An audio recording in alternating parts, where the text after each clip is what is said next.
दोस्तों नमस्कार। भारतीय संविधान के क्रम में आगे बढ़ते हुए संविधान का भाग 4। संविधान के भाग 4 में राज्य के नीति निर्देशक तत्व, directive principle of state policy.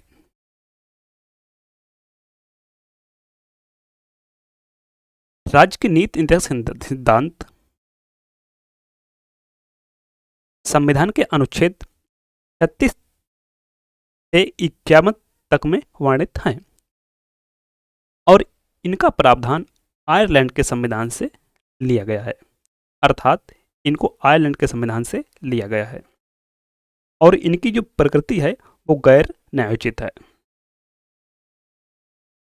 इनका उद्देश्य लोक कल्याणकारी राज्य का निर्माण है, ना कि पुलिस राज्य जो कि उपनिवेश काल में था।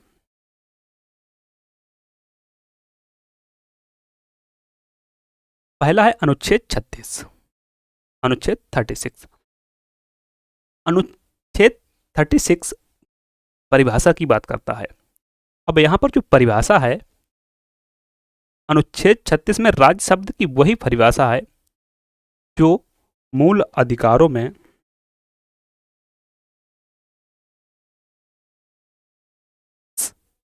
भाग 3 में अनुच्छेद 12 के अंतर्गत।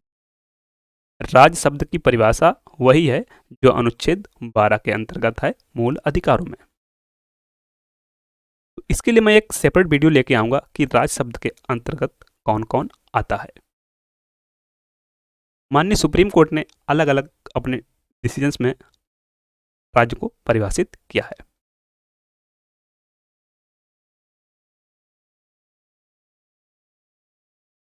अनुच्छेद 37। अनुच्छेद 37 इस भाग में अंतर्विष्ट तत्वों का लागू होना। निदेशक तत्व देश के शासन में मूलभूत हैं और राज्य का कर्तव्य होगा जो भी विधि बनाए उनको लागू करे।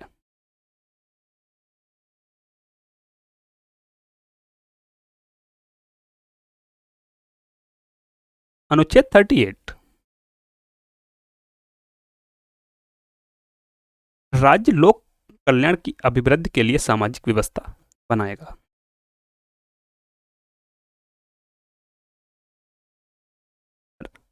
राज्य लोक कल्याण की अभिवृद्धि के लिए सामाजिक, आर्थिक और राजनीतिक न्याय, सामाजिक व्यवस्था सुनिश्चित करना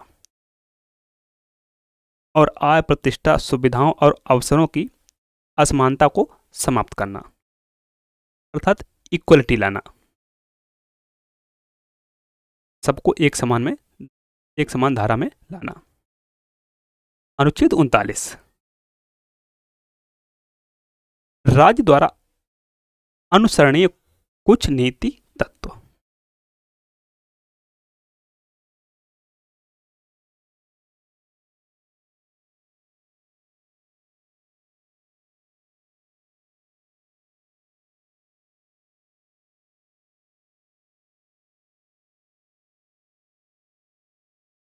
बालकों को स्वास्थ्य, विकास के अवसर, कर्मकारों के स्वास्थ्य और शक्ति तथा बालकों को अवस्था के दुरुपयोग से संरक्षण, पुरुष और स्त्रियों को समान कार्य के लिए समान वेतन, धन और संपदा के साधनों का संकेंद्रण रोकना। ये नहीं कि धन एक ही जगह जा रहा है उसको रोकना, उसके संकेंद्रण को रोकना।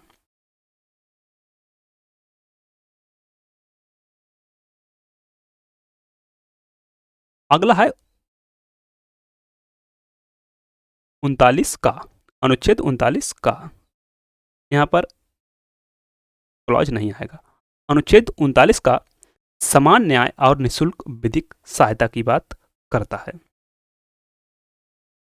समान न्याय अर्थात सबके लिए समान न्याय होगा और विधिक निःशुल्क विधिक सहायता का भी बंद करेगा। अगला है अनुच्छेद 40 ग्राम पंचायतों का संगठन।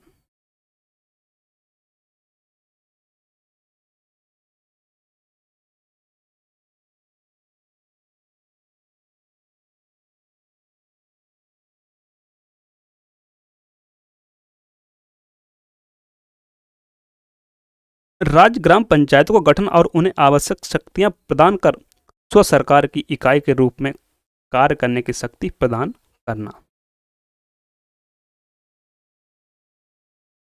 अनुच्छेद 41 कुछ दशाओं में काम, शिक्षा और लोक सहायता पाने का अधिकार।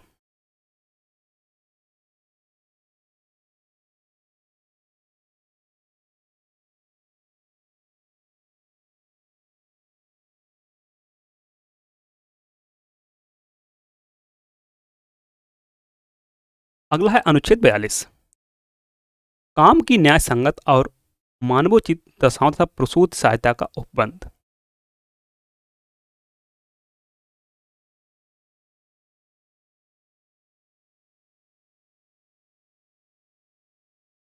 यदि कोई स्त्री है और उसको प्रसूति सहायता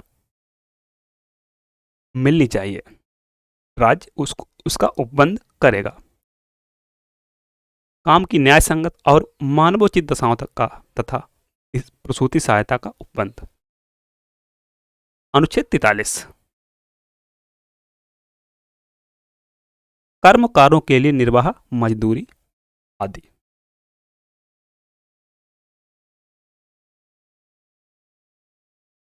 जो कर्मकार है उनके लिए कुटीर उद्योगों, व्यक्तिगत सहकारी के आधार पर कुटीर उद्योगों को प्रोत्साहन दिया जाना। अनुच्छेद 43 का उद्योगों के प्रबंध में कर्मकारों का भाग लेना।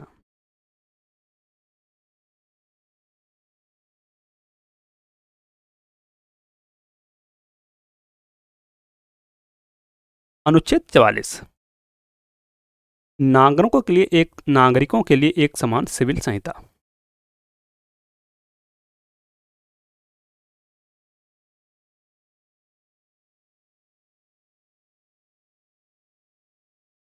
अनुच्छेद 45 आरंभिक शिशुत्व देखरेख तथा 6 वर्ष से कम आयु के बालकों के लिए निःशुल्क और अनिवार्य शिक्षा उपबंध। अब जो भी बच्चे 6 वर्ष से कम आयु के हैं उनके लिए राज्य निःशुल्क शिक्षा और अनिवार्य शिक्षा का उपबंध करेगा।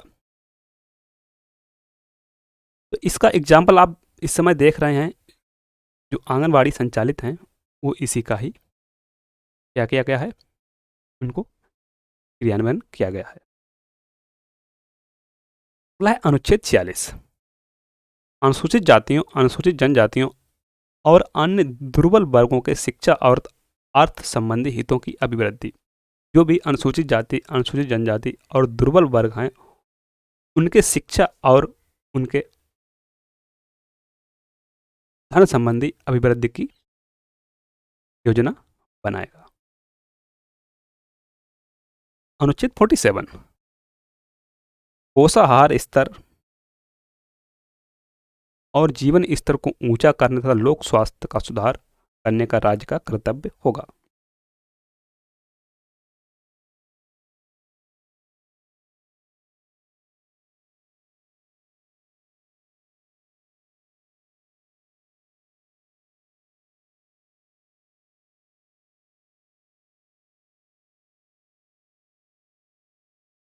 अनुच्छेद 48 कृषि और पशुपालन का संगठन।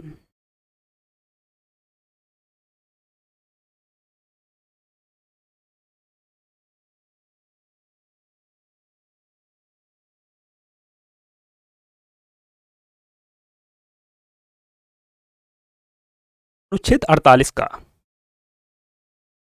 पर्यावरण का संरक्षण, संवर्धन और वन तथा वन्य जीवों की रक्षा। जो भी हमारा पर्यावरण है उसका संरक्षण किया जाए और संवर्धन किया जाए। जो भी वन है और वन्य जीव हैं उनकी रक्षा का प्रावधान करेगा, ऐसे नियम बनाएगा। अनुच्छेद 49 राष्ट्रीय महत्व के स्मारकों, जो राष्ट्रीय महत्व के स्मारक हैं, हमारी धरोहर है, स्थानों और वस्तुओं का संरक्षण।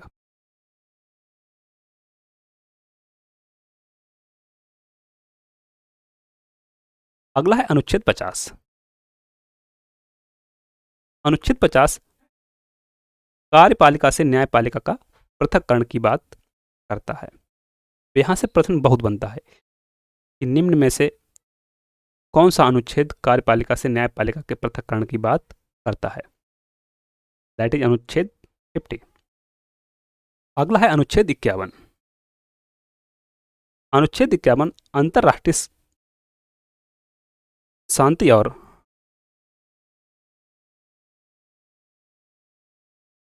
सुरक्षा की अभिवृद्धि, जो भी हमारे अंतरराष्ट्रीय संबंध हैं उसमें शांति रहे, सुरक्षा की अभिवृद्धि की बात करता है।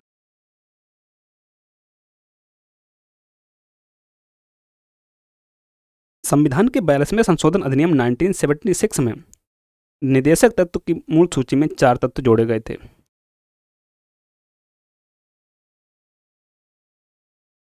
अनुच्छेद 39A, अनुच्छेद 43A, अनुच्छेद 48A, पर्यावरण से संबंधित, और बच्चों के स्वस्थ विकास के लिए अवसरों को सुरक्षित करना।